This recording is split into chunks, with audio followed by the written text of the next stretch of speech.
telling her she's just trying to put on some kind of performance. But at the end of the day, it doesn't matter how much you try and dilute cringe, it's still there. It's all being the same issue as a child. You're using him as the punchline of your joke, assuming this is all just a video school. And if anyone in his schools from his class sees this, they will undoubtedly make fun of him for it, because you are making fun of him.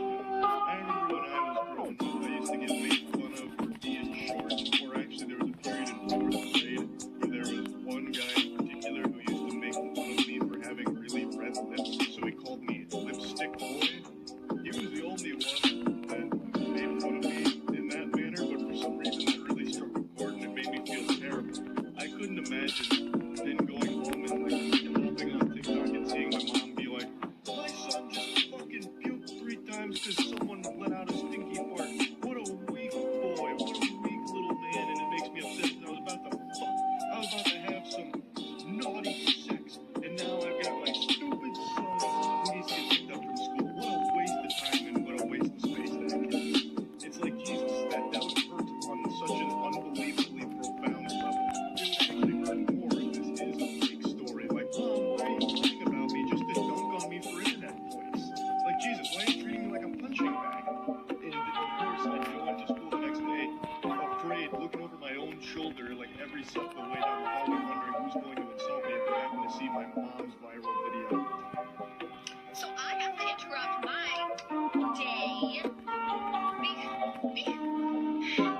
Some kids got a rank, asshole. That's a new kind of kid block. What?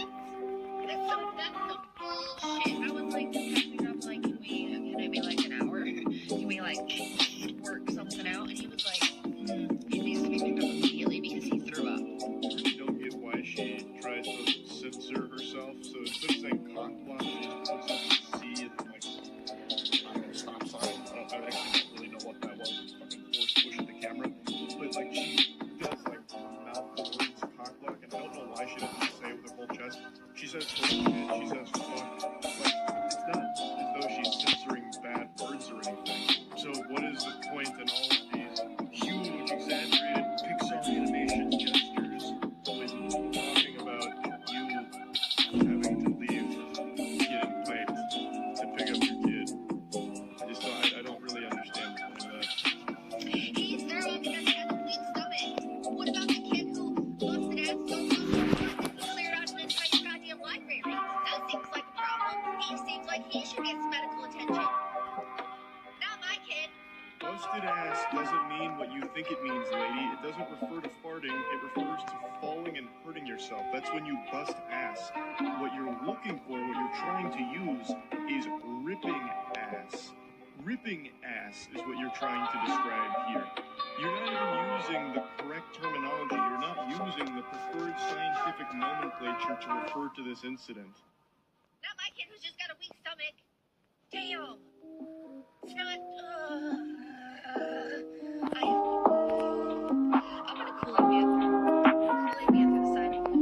That's what I'm gonna do. Yep, I'm gonna do exactly.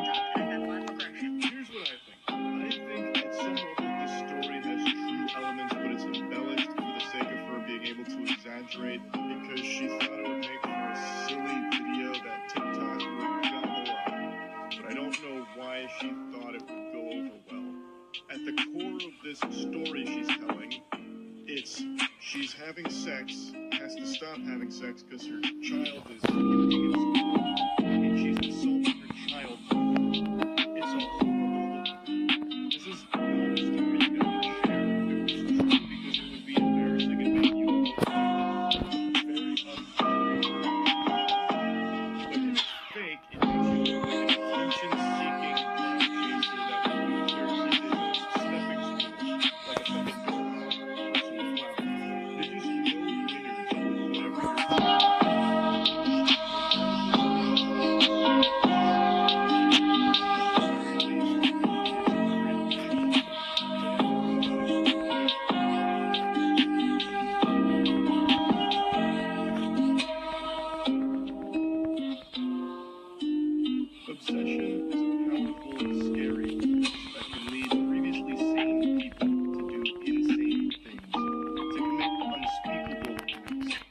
act I want to talk about today from an obsessed individual is not unspeakable. In fact, I really want to speak about it, though it is heinous. It is extremely heinous, and I can't help but discuss this with all of you. Like I mentioned, obsession is a strong word. When it comes to an obsession, it's a lot like playing a game where you suck a fart out of your head. There are no rules, and that can be really risky. So there's a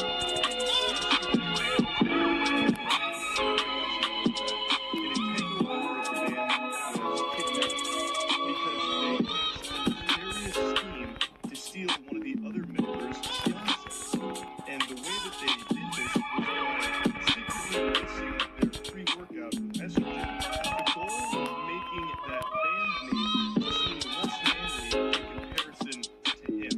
Thus, the fiancé would be more attracted to him, the more mass.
And the website is pretty promising. An enchanted garden, imagination lab, a Twilight tunnel, basically enough shit to entertain your kid for like 5 hours to make their weekend a little bit better. And so parents who love their children signed up. They bought tickets to bring their kids to this event. Good parent stuff. To a more effective this is all AI. I mean, this literally says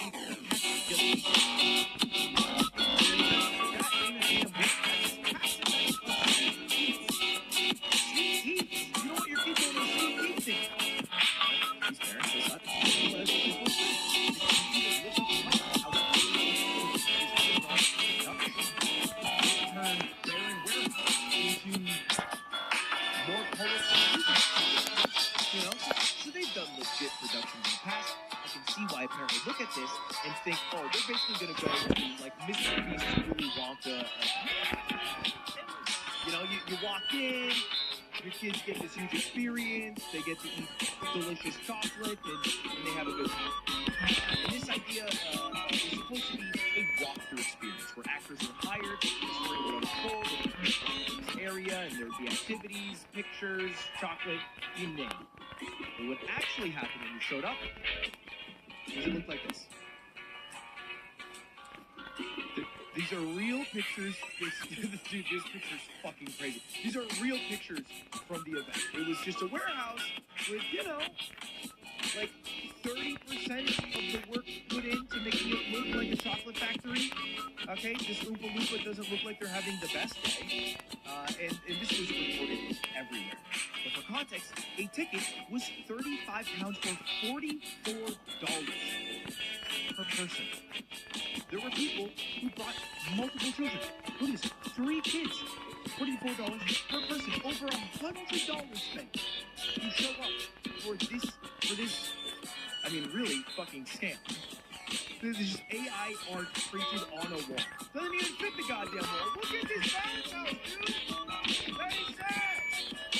Now, very quickly, parents realized this is a fucking scam. But it wasn't just the parents who were realizing it. It was the actors who were supposed to be a part of this. Because bear in mind, the actors were supposed to be Willy Wonka, Oompa Loompa, and they even had like a villain that they included into the storyline. That wasn't actually just the demons and kind of the children along the way. And one of them spoke up, specifically Jenny, who was acting as Loompa. She was given a 15-page script to learn the evening before the event was set. She also said approximately an hour before the event and said it was a sexy version of an Oompa Loompa. I'm going to show you the costume here. Because this, look, man, this is not what you wear for the kids' Willy Wonka tour. This is like if you want to be a sexy Oompa Loompa on Halloween. That's not the right outfit. That's just not the right outfit for the Oompa Loompa. I'm sorry, not nearly orange enough as well. Ignore everything I've been saying in this video. It is me, Loving from the past, and I can assure you, the guy you're listening to is a big dumbass. You know how I know?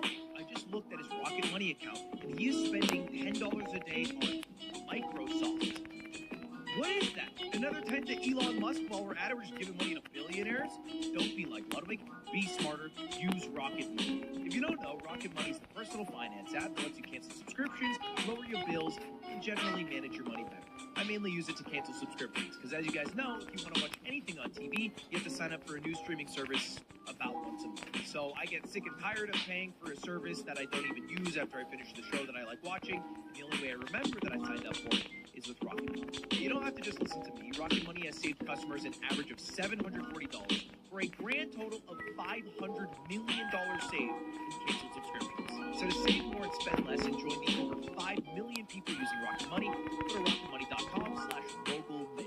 That's rocketmoney.com/mogulmail. Thank you very much for sponsoring this video, and let's get back to it.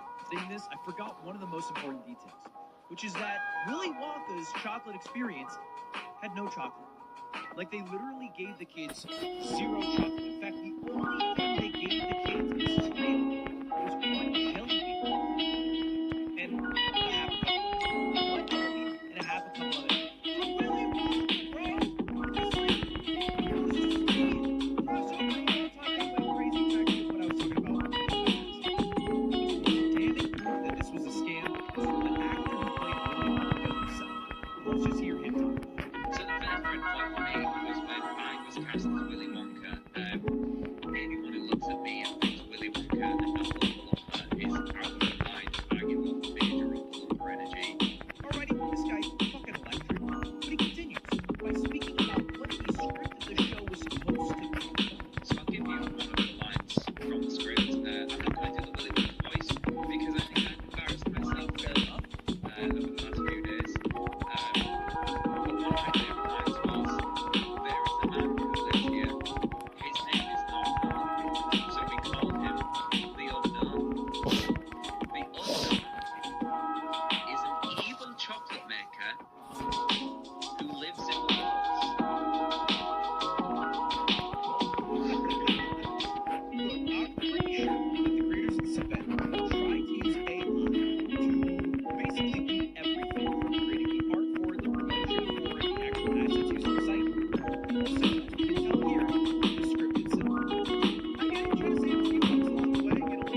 actors. The tool itself can be used by humans, and it can expand and augment everything we do.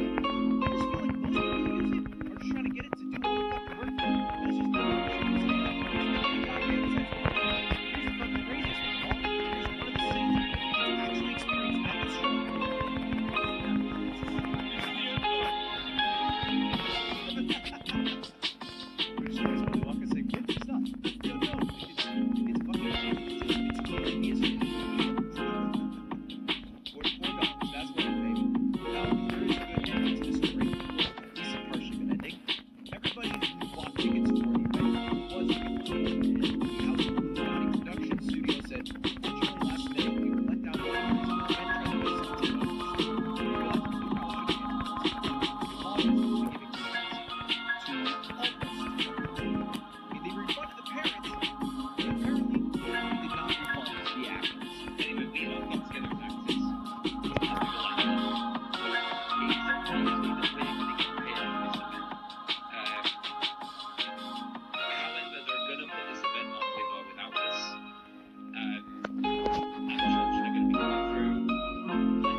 That's crazy.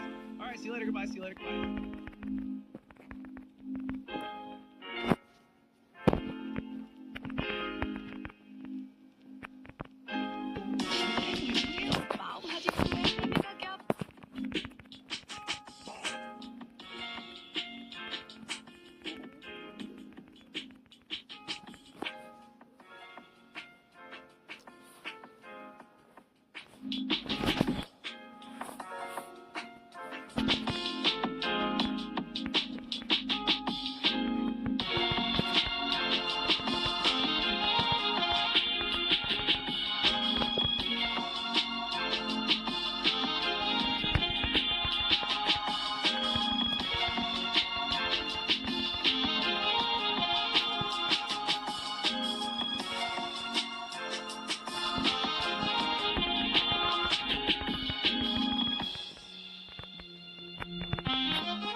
Well, this will be an easy and quick voice meter. Really good.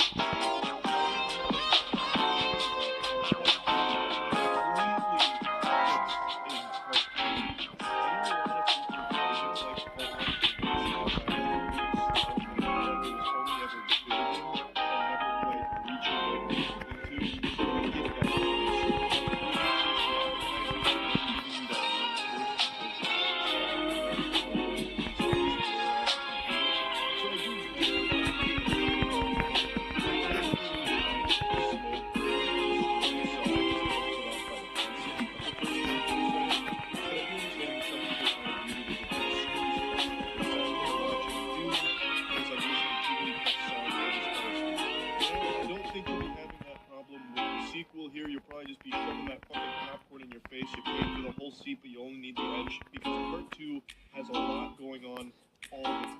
I loved part 1 for the narrative and its characters, and they were great fight scenes and some impressive visuals, of course, but what really sold me on 2 was the world, the way that it was crafted in story. It also helped that the characters were really well written, so I cared about them pretty quickly.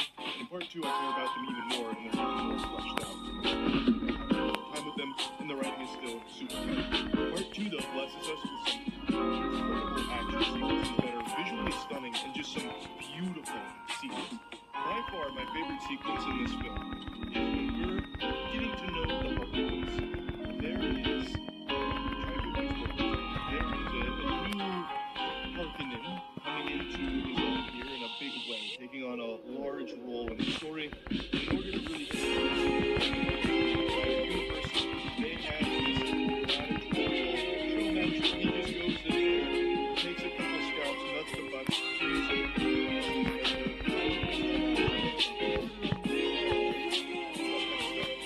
weird. So the combatants that he's fighting are supposed to be drugged, so he can essentially basically just farm them and what ends up happening is, well, one of the combatants, a familiar face, is not drugged, and it leads to a really interesting fight. But it's not even so much that, it's the way that this scene is portrayed. It's pretty much all black and white, and it looks so cool. Like, it looks amazing. So seeing a full fight go on in that style was really interesting. And I don't know why I feel like for some reason I got very strong Final Fantasy X vibes, like where like all these fireworks and shit are going on, celebrating. But in Dune Part 2, those fireworks so basically it's like giant fucking ink blotches just exploding in the sky.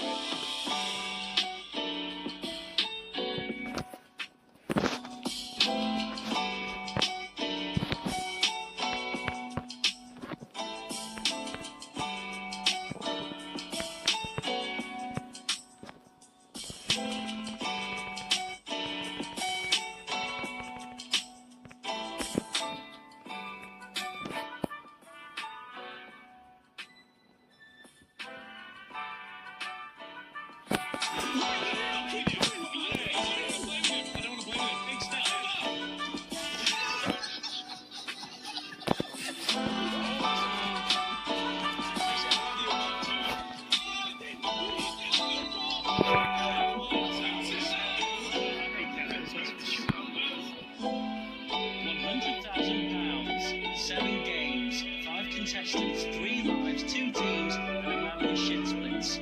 This is the Cube, the Sidemen edition. Hello, and welcome to the Cube. I'm joined by the Sidemen and Randolph.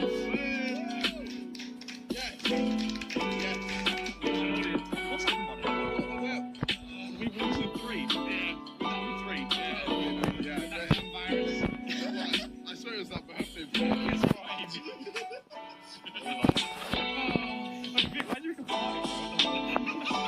Anyway, we have 2 team captains. I'm going to go for Harold. What is your team name, Harold?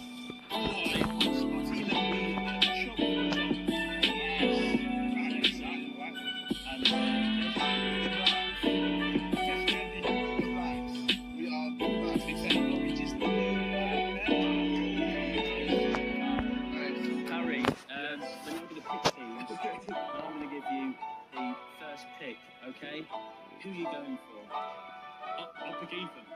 Makes sense. Yeah, makes sense. Good stuff. JJ, who are you taking out of these 2 winter specimens? Probably the other white guy. Okay, yeah, so we've got Toby and JJ, and as your second pick, I'll let you... Andy.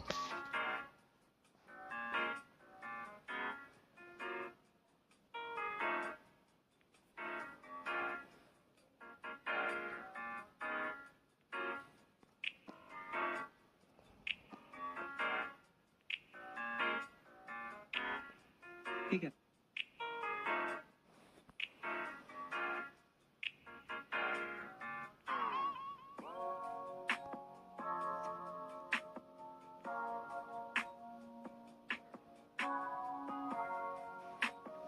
second unit will be Kasuha, who is most in the game. Okay, now beginning with the actual top 10 list, and to repeat, this is not ordered. Our first choice for today is Shincho, holding fast to his position as one of the best characters in the game. Honorable mentions.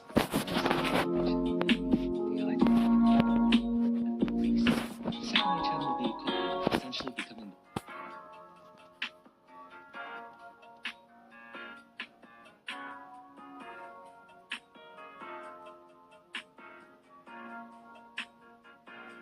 This was.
I then found myself reborn as Guji Yai, leading shrine maidens in sacred matters, sipping tea and mulling in the silent meditation, and arranging appearances to listen to shrine visitors. Enough. This won't do. We're making a light novel here, not a dry document.